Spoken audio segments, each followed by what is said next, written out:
On today. Isn't it a beautiful day today? I think it's a fantastic day. I had a wonderful brief tour of Day Tech Career and Technical School this morning, which was really fun. I mentioned that we're giving some scholarships to the city and county tech schools. And so I went over to Day Tech to see what's up. Got to see a great picture of Lloyd Enoch hanging up in their lobby. I'll get that to Alex for the newsletter. Before we get too far into our agenda, I'm going to give a superpower shout out to 3 people. I know 2 of them are here. I don't see the third. First off, Dave Perry did a stand-up job organizing 5 weeks of program for the month of April. Anyone who's done programming for our club knows that that is a major undertaking.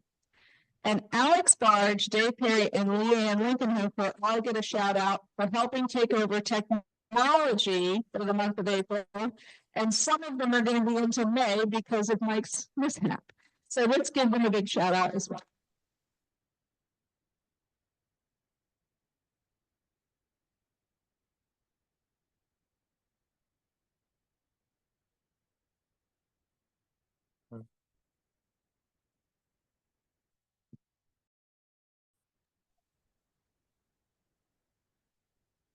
Good afternoon, everybody. I think it's great to be designated.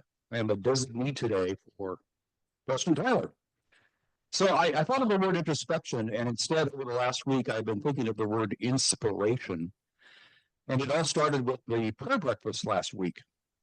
We had 78 chairs set up, and they were filled. We had a conversation about peace, and Preston gave us the message for the day. And when I thought of introspections, I could take about 10 of his unique conversations, and each one of them could be an introspection. He was a wonderful speaker. So the part I'm taking is when he referred to, are there 7 days in a week? And he said, not really, there's only 3.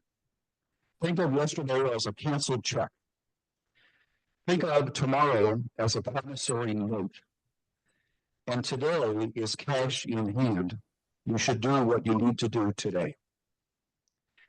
But some other inspirations came along during the week. On Thursday night, the Blue Ridge Literacy Program celebrated 40 years of service in this community. And I know that they have been part of our conversation here at Kiwanis. On Saturday, I came to the pollinator garden, and we're planting for the new year. And again, there's an inspiration in looking at what it means to plant something and to see it prosper later. During the week, I was watching TV, and Guy Bird was on TV. And he was very intensely, I thought, politely asking, but I found out later he should be chastising the city of Roanoke for not supporting the adult daycare center for aging. We need to have them support that great program. And then during the week, we have birds flying around our house. And sadly, a beautiful blue jay crashed into the side of our house and unfortunately broke its neck. And so my wife and I, looked it up on, Google, and blue jays are known for having a lifelong bond, a monogamous relationship with a partner. And every day for the week, we've seen the partner blue jay come and perch on our deck looking for that lost partner. So every day, cherish those partnerships that you have and bring them to some form of love. Please join me in the pledge. I pledge allegiance to the flag, United States of America, to the republic for which it stands, one nation, under God, indivisible, liberty and justice for all.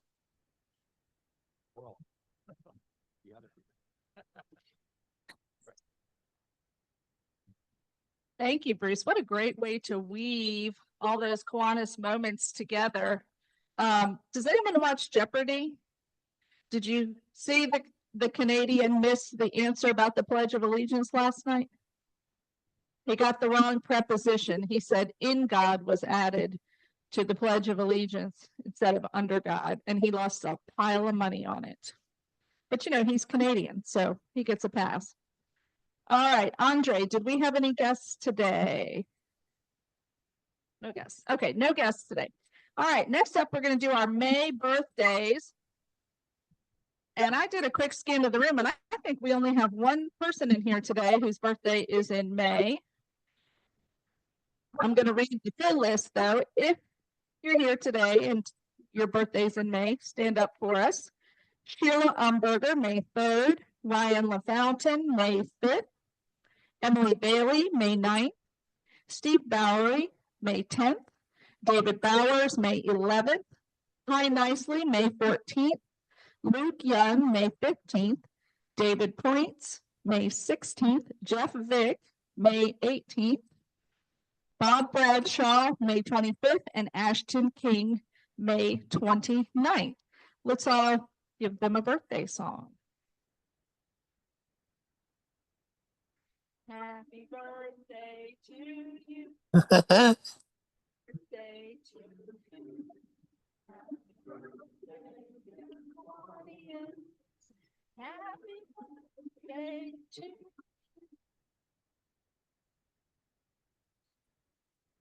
All right, now the moment you've all been waiting for. We're going to get our pancake report. Joyce and Lois.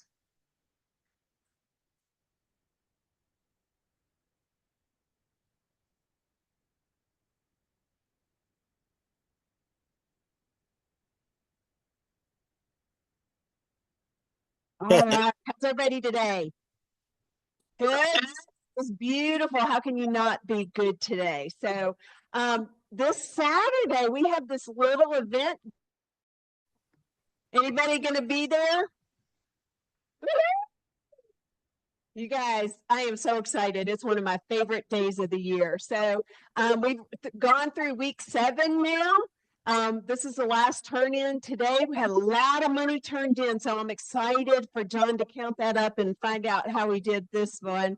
But I'm going to tell you how we did for last week, okay? So week 7, here's our numbers for this week. So our superheroes this week, which was last week, Bert Boyd turned in another 400. So go Bert, go Bert. One of our fearless captains this year. So thank you for all you do. Lee Osborne, 375, another great turn in. And then Jay Harlow and Ray Sarver both came in at 350. And again, this is last week. It's not what came in today. So good job, gentlemen. That was awesome. Awesome. So cumulative scores up till right now, Rupert is still in the front, but we have a little movement going on here. So Eric jumped up to number 2. We had Bert move up. We had a lot of movement. John Pendleton moved up. And look at Reef's strategy. He was like, I am not going to be tied with Bruce. I'm turning in another $10. I love it. And, you know, a lot of folks coming in today said, hey, I just have a little bit, you know, turning in $21, $28. A little bit from everybody adds up to a lot. So please keep those little bits coming in. Love it. So all of you up on the board, superheroes, thank you so much. Thank you. Okay. And so our team standings didn't change this time, but we had a lot of money turned in. So there's, when you really look at it, there's not that much difference. Like between number 2 and number 3, less than 200, what, about $200, just over $250 maybe. So a lot of good fun. And so our Transformers came in at number 1 again with Chris Rouse. Awesome. Way to go, Chris. And all the way down to our LG money. We're still going to surprise you guys. I promise you. We did close the gap. And you know what? Joyce and I saw a lot of money coming in today for LGM. So you guys just wait till next week. I promise. We're going to do it. So, let me go ahead and give our money. So our $100,000 bar for Chris Rouse's team coming in. He's asked that this go to Donna Lynch today. Woo, woo. Go Donna. Donna's been working so hard, making sure we're getting all of our supplies for Saturday. So Donna, way to go. Thank you so much. And Kevin.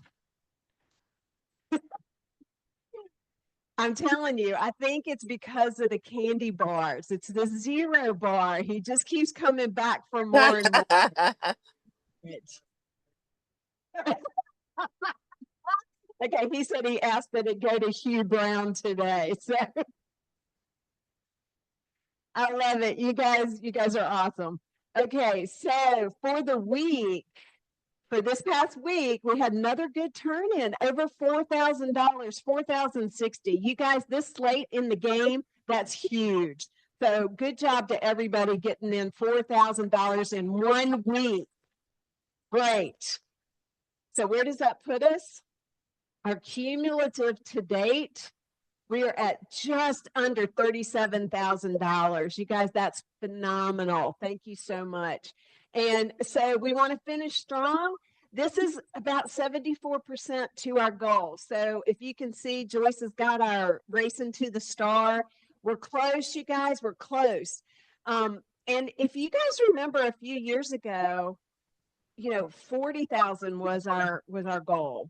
So we've kind of stretched our goal a little bit so that we can get there. And I truly, truly believe that we can get there.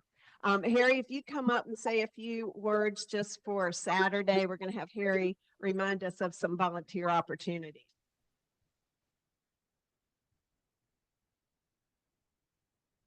So just because you're signed up for a 4.5 hour slot doesn't mean you have to go home at the end of your slot. Okay. Just saying that, this is an all day affair till 12:30 and then afterwards cleaning up. So we're usually there from, 6 a.m. to 2:30, try to get out 2:30 before 3. So here's the deal. If you're working with food and there's a lot of food, whether it's pancakes, sausages, on the line serving, whatever, you need to have a hat or a hairnet. I don't know what your preference is, Jeff. You're not going to be working, but you look good in a hairnet anyway.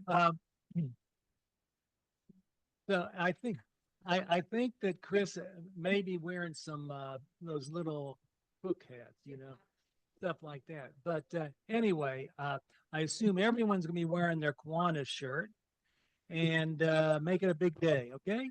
All right. Most everyone looking around, you're working or else there's a conflict, because I know you'd be working if there wasn't a real conflict. So thank you. Okay, guys. So just to say once again, this is not about pancake tickets. Okay. Yes, we sell pancakes and we serve pancakes and we have a fun day, but this is about making donations. This is what our club is about. Okay. Without this, we have no scholarships. Without this, we have no projects. Without this, we have no donations to all these community organizations. So really take that to heart and really push towards the end. We're counting on everybody to make this happen. So for all of you, thank you. Almost $37,000 right now. And that's without our sponsorships, guys. So that's truly just the ticket sales that you brought in. So thank you so much. Appreciate you. Today looks really good. We got a lot of money turned in, so I'm very excited about that. So thanks.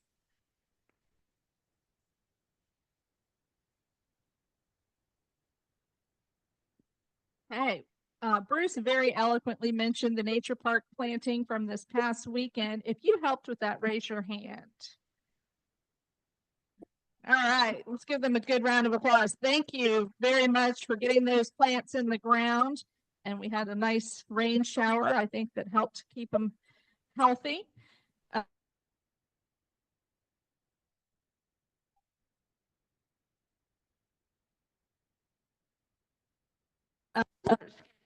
At 4. Our book club is meeting next Wednesday, the 14th at 6 o'clock at the South County Library. Kids Fishing Day, May 17th. You've heard both Mike Bell and Bob Rutherford get up and talk about what a wonderful event that is and how important it is to get kids out in nature, learning life skills, getting their hands dirty and having fun. So if you haven't signed up to volunteer, please do. It's a really wonderful event for us, and we want to make sure we make it a great time for all the kids who participate. All right, I've had a whole bunch of people tell me they want to do brag bucks. So come on up and get in line and hand us your money.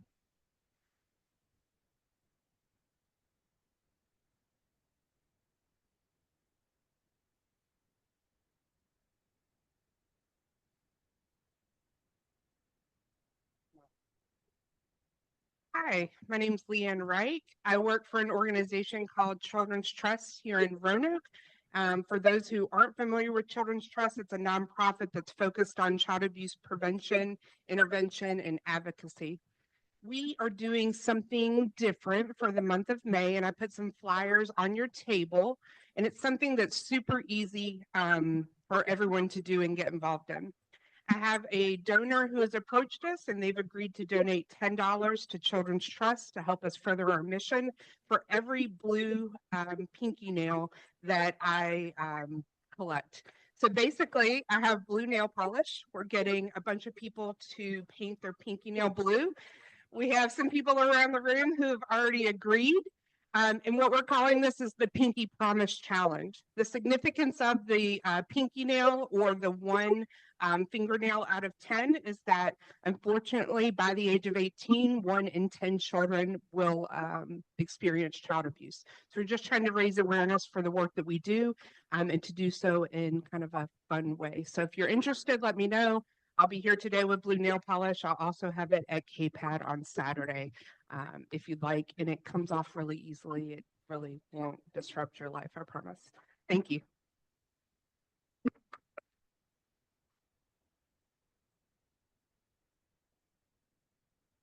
I'm back about the bee traps. I have 4 more left out there. This will be $220 to go to KPAD. So if you want one, there's a little jar out there. Just put your money in and take one of the bee traps.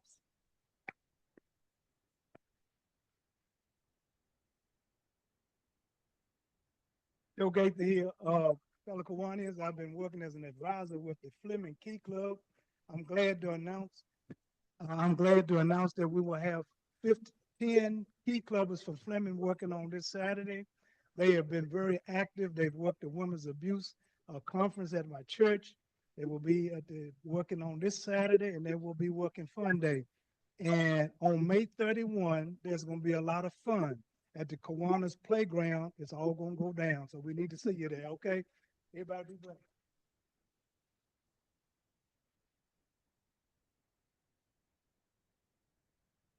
John, you are here. I'm already seeing some monarch butterflies around the house. I've planted zinnia seeds. They're coming up. But a special day coming up Sunday. I want to honor all of the mothers that deserve. I know I married one that I couldn't have asked for a better one, and got 2 beautiful daughters and 6 grandkids.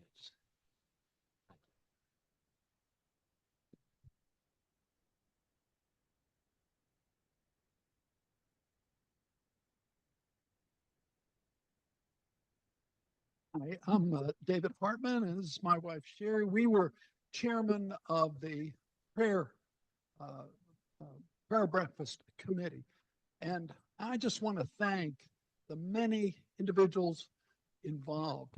How Motor Freight gives money every year to this program, and I can't thank that program enough for what they do. I also want to thank the members of the committee. We just had a very active committee.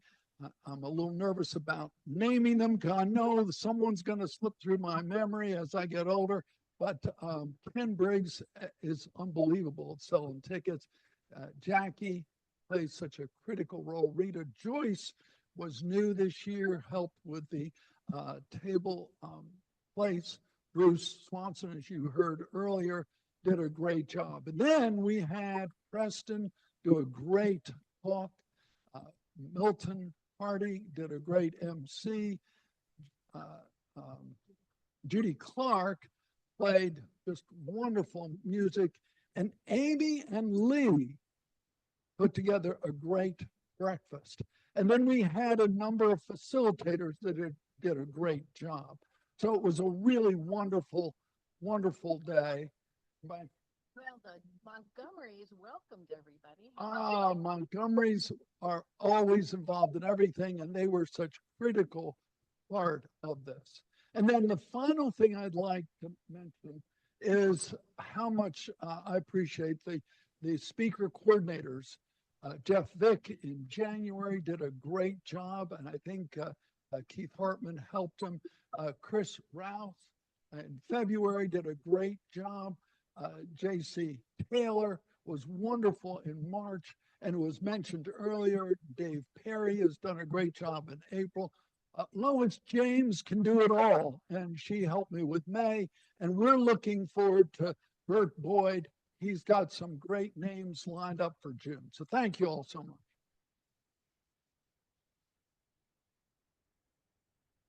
I'll just endorse Joe Gaither. He makes it happen. He has rallied together so many supporters for Spring Fun Day, but we need you and your support that day. There's a lot to do. So I have this, it looks like a complicated sign-up sheet, but you get to pick what shift you would help us with on either side of the paper. Thanks so much.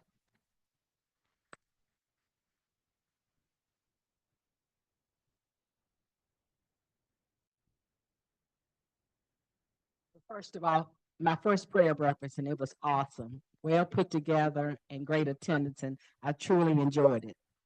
But I'm bragging today because finally the day is here. The Bank of Botetourt's grand opening is on Friday, May 9th. I want all of you all to come. Help us celebrate the new office on Melrose. We are a part of that Melrose Plaza, and we are looking to do great things in that community. Thank you.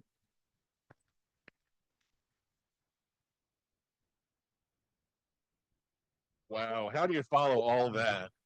Aren't the Kiwanis amazing here? Let's hear it for everybody. All right, I'm going to ask you to join me and help me with this a little bit. Please say, lift them up. All right, I want to lift up a few superpowers today. Find my notes again here. Okay. First of all, our illustrious president, Gene Bollendorf. Gene always leads a very effective Kiwanis meeting, and Gene is a true community connector. Let's hear it for Gene. Ken Briggs. I heard Ken's name mentioned earlier today. I don't think, is Ken here today? I don't see Ken. Ken's an amazing guy. I'm just going to read this to you really quick. Let's see. Ken is a dedicated and thoughtful servant leader with helpful and creative, sage-like ideas. Ken's just one of those special guys, and there's a lot behind that, but we don't have time. Let's see. Also, I'd like to mention Kevin Holt and Hugh Brown from Gentry Lock. And again, I'm going to read this. It is really for their professionalism and business acumen. I had a chance to meet with Kevin and Hugh about probably 2 weeks ago now. And I just want to tell you, if you need any advice, Gentry Lock is a place to go. These guys are amazing, and they have at least 50 other colleagues. So if they can't help you, there's a whole bunch of people that got our back. So I want to say thank you to those guys. Let's hear it for them. Also, and wrapping up, Val Brown and Joyce Waugh. I want to term them as the godmothers of connecting people with opportunities and just great activities in the community. I know everybody here probably knows Joyce Waugh. I met Joyce back in 2005 and was fortunate enough to be part of Leadership Roanoke Valley. And I've known, when I came back here about 6 years ago, Joyce was the very first person I called. So I just wanted to kind of tip my hat to her and also Val Brown. And for those of you that don't know, Val is an amazing connector as well. And I would encourage you, once a month, they have a Greater Williamson Road Business Association luncheon. There's probably over 150 people there every month over at the Berglund Center. I'd really encourage you to go to that. So again, say it with me, lift them up.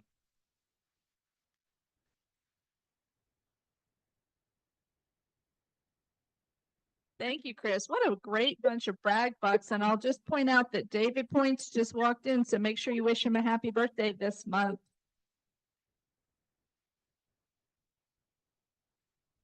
All right. Well, we're going to roll right into our program, and it is my pleasure to introduce our member, Lois James, who's going to introduce today's program. Thank you, Jean. Okay, I'm really excited about our program today. So I'm just going to briefly tell you about our speaker. Dr. Jacqueline Nunziato, make sure I had that right, is an OBGYN, nonprofit leader, and passionate advocate for maternal and community health. As executive director of Huddle Up Moms, she empowers women through connection, education, and support. With experience balancing healthcare, advocacy, and service, she brings a relatable, inspiring perspective on combating burnout and finding purpose through giving back. Sounds familiar, doesn't it? So help me in welcoming her to tell us about her program. Thank you.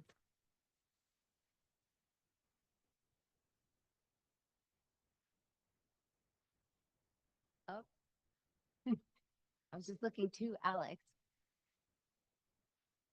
I'm a tech guy. Uh-oh.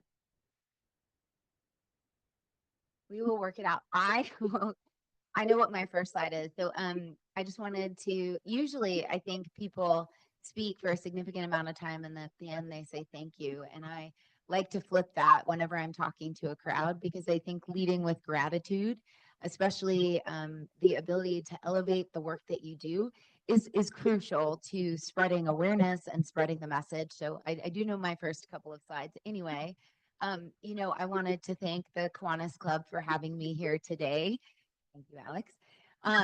To Sherry Hartman, she may or may not remember this, but I think I came to one of your first post-COVID meetings and was a guest of Sherry and heard such an inspiring talk that it still stays with me today. And I share it with medical students, with residents all the time.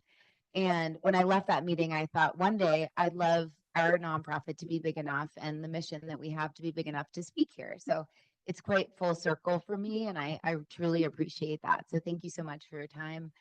And then my who's, we'll talk about that, but throughout the presentation, you'll see a little bit about the people that make it possible and that make it happen, and to the nonprofit community. Sometimes I think the work is a thankless one. I also think that sometimes it's easy to burn out in the everyday because we sometimes don't see change the way that we want to at the pace that we want to, but it really just kind of speaks to the fact that we just got to keep doing and keep moving and recognizing all of the individual lives that we change every single day. So truly, thank you so much. So my talk is called Burnout to Brilliance, Finding Your North Star in Service.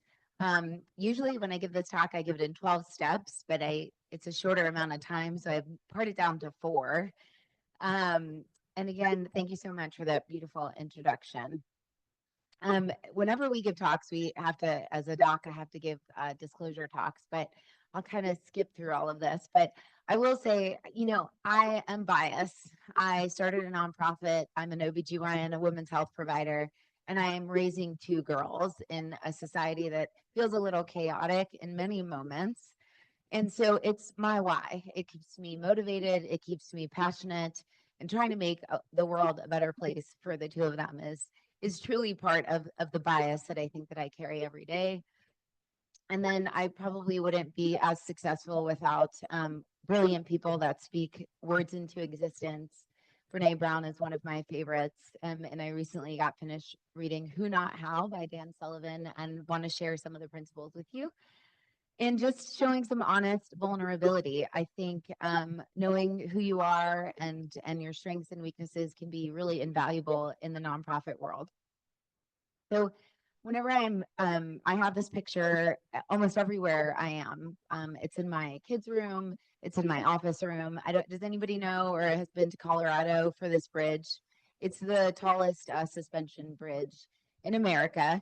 It's in Colorado. It's beautiful.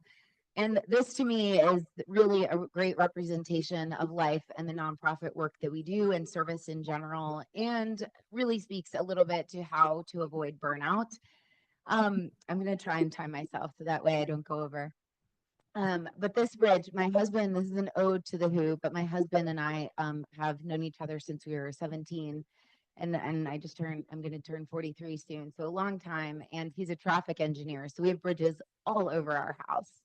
And this is one of my favorite bridges. And I love the concept of it. So scientists much smarter than I think that this gorge took 2 billion years to create this beautiful and really inspiring picture here.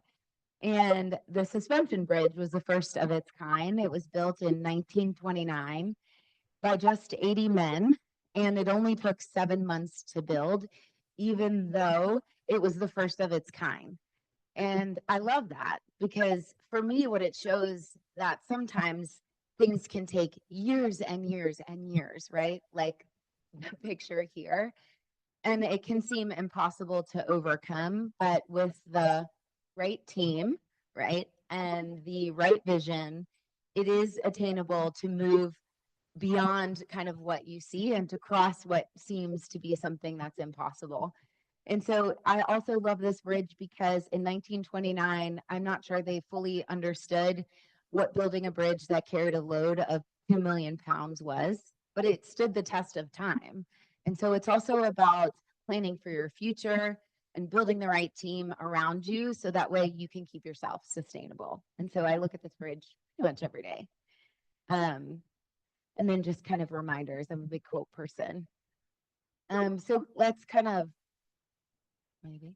Okay. So how do we get from burnout to brilliance? And I will tell you, I just want to quickly kind of define burnout. So burnout is a term that was coined in the 1970s, and it's a syndrome, right? That's chronic workplace stress that has not been successfully managed.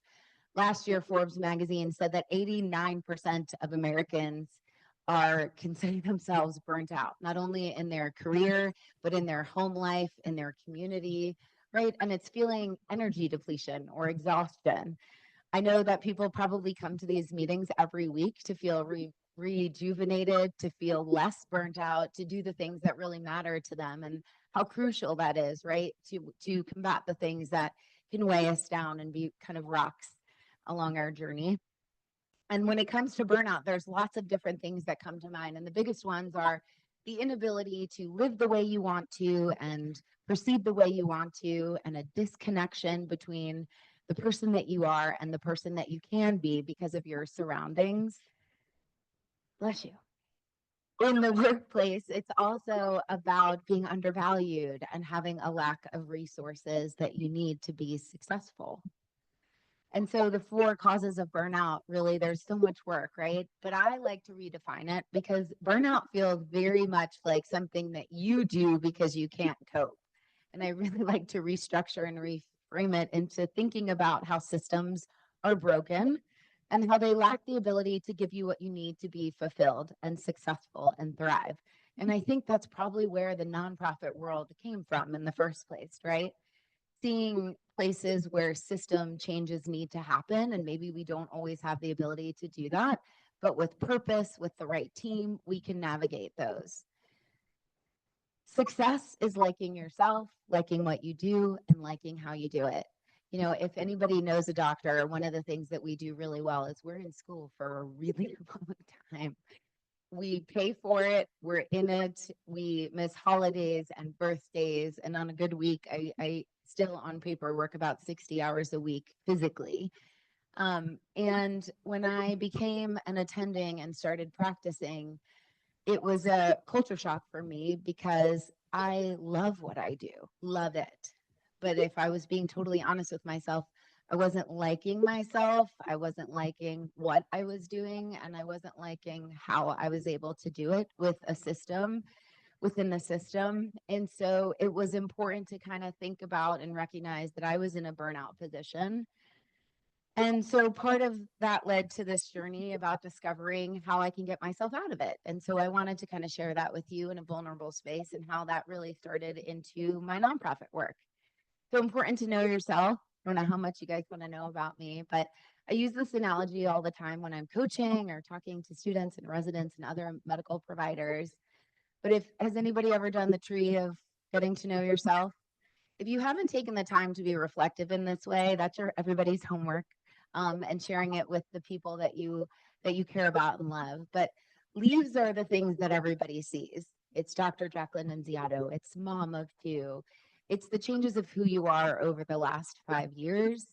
The branches are kind of what keep you sustainable. That's what makes you who you are, what you've become, what becomes a part of you, right? It's those deeper identities. It's interesting that this is one of my favorite things to talk about because when I was here 3 years ago, the person that started, that was speaking, talked about his family values and how important that was. And when I had my own kiddos, we have 3 family values that you'll see. And I took that, right? And I pass it on to others. And it's your quad squad. Who are the people that know you the most, your person, and who do you build trust with? And then who are your roots in your soil, the innateness of yourself. It's your race, it's your religion, it's your gender, your sexuality, your morals, your family, who you are in and outside. And for me, that was more than just medicine, right? And then a little bit about seasons. This is why I love the tree analogy, but spring is this beautiful time of blooming, and the summer is the time of growing, but the fall can be about changing. And sometimes in life, it can truly, truly feel bare, right? And so, a little bit about me, we'll go through this quickly, but I'm Catholic. My mom is not from this country. My dad's Italian. I grew up in the 80s and 90s in Staten Island. The 80s and 90s are a time of sexism. I'm the first person to go to college in my family. That's a huge one. My parents truly value education, even though that wasn't part of their journey. And my parents, I talked to both of my parents. I've probably talked to both of them 5 times already today. We're a big family first. And I grew up with a sibling with a significant disability, and that really has shaped who I am. And the branches are the things that my career has taken me to, the things that are truly what I love to show people, that I like to be a change agent, that I'm a lifelong learner, that I love learning by others. I love to travel, and I practice trauma-informed care, which is a whole other talk. And then my leaves. I'm a mom, I'm a wife, I'm a doctor, I've become a nonprofit leader, and you really can't do any of those things without really truly believing in the surrounding community. And then these are some season changers, things that really shake you to the core. So I just wanted to kind of quickly remind everybody to build your tree. So what does that mean? And I love this analogy, but sometimes in life, and I think a lot of times in the nonprofit world, it feels like something strikes you down. And sometimes it feels like you lose your whole trunk, right? And sometimes it feels like you are cut down to the bare bones. But I love this example. Because this is also something that stands in my office and in my home. Years ago, my dad had a heart transplant, and growing up, this was our tree. And when he was very, very sick, I went to go visit this tree, and they had cut it down. And 5 years later, we went back to visit this space, and this is what was growing. And I think it's this constant reminder that beauty comes in all different forms, and it could really grow when you feel kind of hopeless and burned out. And so knowing your why. One of the things, again, I took away from the speaker that spoke is like truly knowing like what are the 3 things, and it's hard to pick 3 things that drive you, that keep you grounded, that always make you do it, do the right thing, even when it's hard. And for me, it's courage, the courage to stand up and talk to a room full of people I admire and inspire to be, empathy, and service. And it's important that you find the right people that align, right, with your values and knowing your who.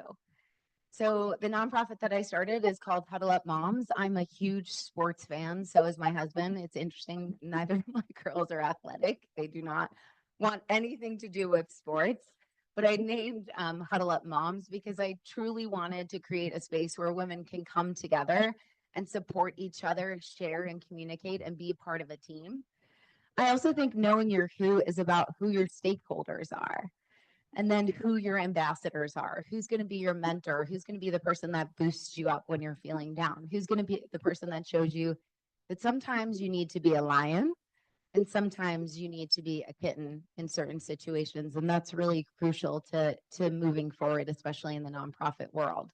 And that a lot of the time has to do with shared mutual interests and knowing your how. So when I hit this burnout moment and I was having a moment of reflection, and many of you may remember because I was cold calling and knocking on doors with this idea, I think I'm going to start a nonprofit. I don't know how many of you have done that before. It was a lot harder than I anticipated. And I truly am still trying to figure out, right, how to fly this plane that has been wildly successful and build it very, very strategically as I go. And that isn't easy. I've done that by relying on advice that many people in this room have given me over the years. And I truly am appreciative of all of that advice. And so this kind of leads me in the last couple of minutes about telling all of you about my path to avoiding burnout, and that is in the nonprofit space. A lot of people don't know this, but women in this country die at an alarming rate when they are pregnant and postpartum. And then as an OBGYN, I see them for a whole year, and then I see them just once after they deliver. Yet the majority of people actually die in the postpartum period, about 4 to 6 months after they're outside of my care. It's something that early on going into women's health, it was keeping me up at night. After I had children, I was thinking, oh my goodness, if I don't fix this, one day my children will be susceptible to something like this. And so I kind of knew the why and I kind of knew the how, but until I really got into starting a nonprofit that bridges the healthcare space into the community, I didn't really understand that I think community, nonprofit, and service is the panacea of solving a lot of the issues that exist in the healthcare system. So that introduces us to Huddle Up Moms. So what are we? So we started out, I can't believe this, but we started out just 5 years ago, and we serve mothers in Roanoke. Now we serve mothers actually throughout the state of Virginia with the vision of having a future where moms feel the support they need to be healthy, to be happy, and to be confident, to be better people of the community that we live and serve in. And we do that through education, support, and connection. So a little bit about our story. I'll go through this quickly, but yeah, okay. So this idea that I came up with, and again, I knocked on several doors, was to establish a nonprofit. We started in 2019.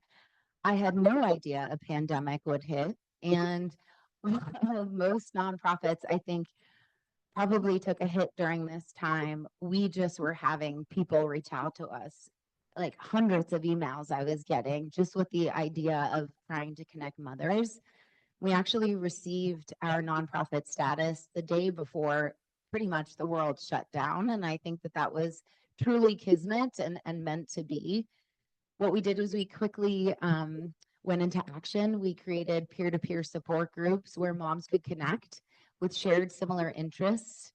We hosted resource summits that many of your nonprofits have been at, where we connect community profits and hope to be a wraparound service where moms can just go and get the assistance and their basic needs met. In 2022, the interesting phenomena of the toilet paper shortage, where the rest of the world was talking about toilet paper and as a women's health provider, I was talking about formula, was a disconnect that we really kind of adopted as a nonprofit. Women were coming to us with literal babies starving from a lack of being able to give formula.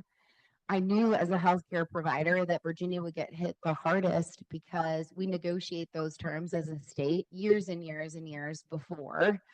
And the companies that we negotiated with Virginia were at a complete halt. And so mothers in our community and people that could afford to buy formula were buying formula at an alarming rate, and babies were starving. I know the rest of the world was really bird's eye view on other things, but for our community, it was a emergency need. And what we created was the opportunity for moms to give back in an exchange program. Moms brought back the formula that they didn't need, and we gave them the supplies that they did need. And it was a pretty beautiful experience to see. And what it made us realize is that there is a huge need here in Roanoke, that we have not only a motherhood poverty level that is far beyond what it is in the rest of the state, but that 1 out of 3 families live in what we call diaper and basic needs poverty. At that time, I also created a blood pressure education program because when you close school systems and when you close transportation, what do you think happens to the mothers that are working? What do you think happens to the mothers that are not going to their doctor's appointments? We saw huge increases in an access issue. And so we created opportunities for moms to come into the healthcare space by doing things like childcare, by helping them with meeting some of their basic needs, by offering transportation. We have grown significantly. Last year, at the end of last year, we received a very large VDH grant and a grant from the the Roanoke Women's Foundation to create Southwest Virginia's first diaper bank, which we're very excited about. And just this year, we've received funding for the CDC's Here Her grant to combat pregnant deaths. And we also received, and we're very excited about taking our diaper bank and reaching out to really rural Southwest Virginia. One of the things that we've noticed is when we opened up our diaper bank, which is free, moms were driving 2.5, 3 hours to come into Roanoke to pick up 25, 30, 40 diapers for the week. They were also feeding their children in the parking lot and diapering them in the parking lot. And we really quickly recognized that this is something that we needed to do quickly and more expansively. I think I can go forward. So what makes us different? First of all, one of the things I love about being a doctor and a nonprofit person is being a nonprofit leader makes me a better doctor. It makes me a better mother. It makes me a better community member. I have to be honest, it doesn't always, I think, make me a better wife. It takes up a lot of my time. My husband were here, he would say that too. But what makes us different? There could be 1,000 Huddle Up moms, 1,000 healthy families, 1,000 children's trust, and honestly, there wouldn't be enough, right? And so I think what makes us a little bit different is that we tend to be a bridging program. We don't have to, and I don't take funding or accept funding where I can only serve a specific patient or client population. You don't have to be living in poverty to accept our services. You also don't have to be standard deviations below to be in any of our programs, because we want women.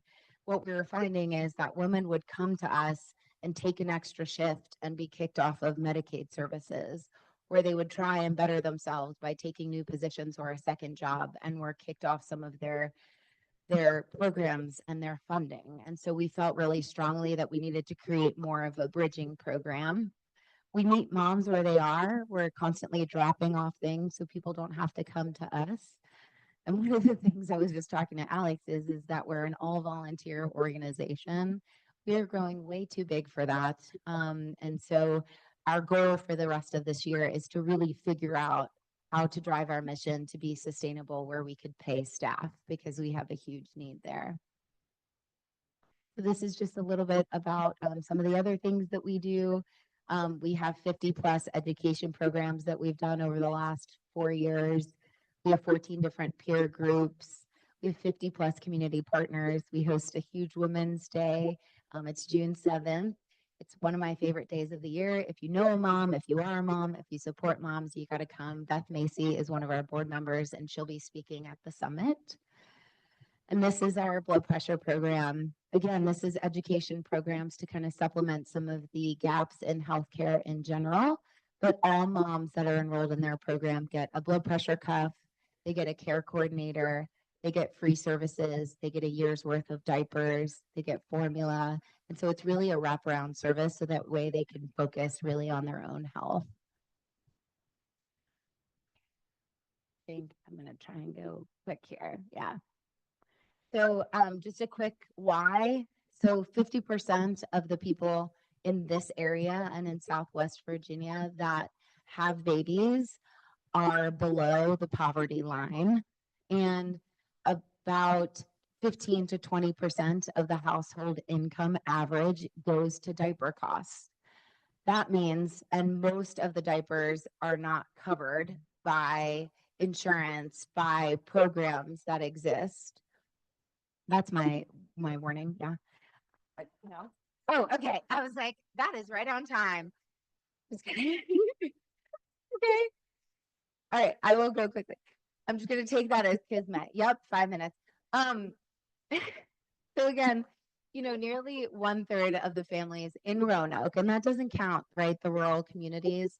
As a women's health provider, I've only lived in this area for 7 years, and I've seen 6 hospital systems close their maternity wards. That means even as a provider, I'm seeing women come from 2 to 3 hours away across state lines just to receive care here. And this area could be, and we hope it to be, a very safe haven for women in Southwest Virginia. And that's really our hope. So this is our capital campaign. Again, programs like Healthy Families, CHIP, there's so Urban Baby Beginnings. There's so many wonderful organizations here that are focused on maternal health. We want to elevate their voices. We want to help supplement some of their needs. Having a nice national diaper bank here in Roanoke will bring funding from both the state and national level. It also gives us an ability to offset some of the basic needs that mothers have, so that way they could be better stewards of the community. So that's just a QR code if you want to donate. And then avoiding burnout. So what does that mean and what does that look like? And you all know this because you're here, but I just wanted to we always talk about like the 5 points of giving back. And so one of them is if you wanted to be a recurrent donor, it is Mother's Day. That is my pitch. We often have people that reach out to us from all over the country, which I think is so amazing, and donate in the name of someone's mother, which I love. We always, like any organization, will take, business sponsorships, small businesses with big impacts. Really, if you do nothing today but elevate the message and spread the word to those who need Huddle Up Moms, that would be enough for me. If you were a small business and wanted to host a diaper drive, I have been blown away at the work that the community does to help us. Again, everything that we give is free and we don't have paid staff.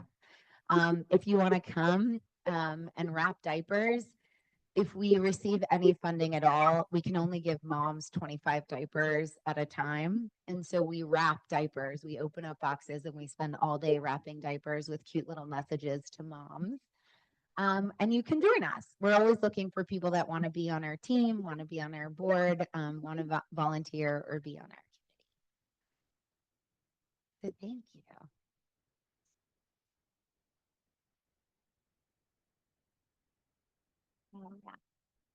Questions?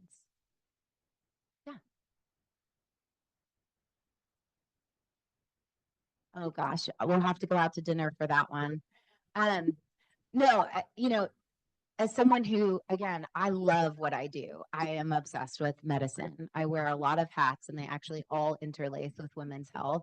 And the reason is because the healthcare system, right, isn't set up in a way that values motherhood. It's never been that way. And to be honest, society truly isn't either, right? We're talking about being the only country without paid maternity leave. We're talking about no discounts. We're talking about a childcare shortage in this area. There are 30,000 babies in this area that don't have childcare. There's only 2 places in Roanoke that will watch your baby under, 4 months. That means everybody, right, that is working in the community has to come out to take care of their children. There's also a lack of access to care. The healthcare system, we don't see patients outside of 6 weeks. Women are dying of cardiovascular disease, which is why we created the blood pressure program. They're dying intimate partner violence, suicide. And so we're really trying to move those needles on those specific agenda in the community. Yeah, of course. Yeah, it's interesting. So for those of you who have recently had a baby or know anybody that has, no boxes of diapers come in 25, okay? But that is the national standard of what we can give per week. Yeah, in order to be a national diaper bank. And part of that is I think the concept there is that we want people coming back into the system. We often give multiple packs, but no diapers come in any factor of 25. And so we open them. Actually, it's a great volunteer. We have high school students, college students, organizations coming and spending the day and wrapping diapers with us. But 25 is the average amount of diapers that one baby uses in a week. Yeah, so we are located we took advantage and optimized ARPA funding and have a location downtown. It's called the Haven on 5th. We want to be a safe haven for all mothers in the area. And we are launching, we just moved into a new larger space on Marshall and 5th. So we're still staying on 5th. And we are moving into a 3,500 square foot factory that we are repurposing to be the diaper bank in this area. And so we don't have exactly an opening date. I think it's going to be around June 17th. So we're quite excited about that. Yeah, we just made our first bulk diaper purchase, which was $16,000 worth of diapers to fill the warehouse. And I can tell you, yeah, so we're so excited. So round of applause there. You would be surprised. Most of those diapers are already accounted for. They go so fast. They go to other nonprofit organizations in need. They go to churches. They go to programs like Casa Latina, Healthy Families. They go to women in the community. They go to churches. And so, as fast as they're coming in, we're giving them out.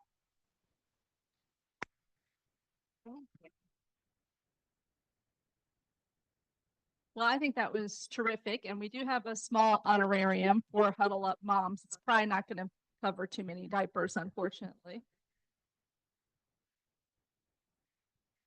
Thank you so much, Dr. Jacqueline. That was a great talk, and I'm hopeful that you'll stay after a little bit for folks who have additional questions.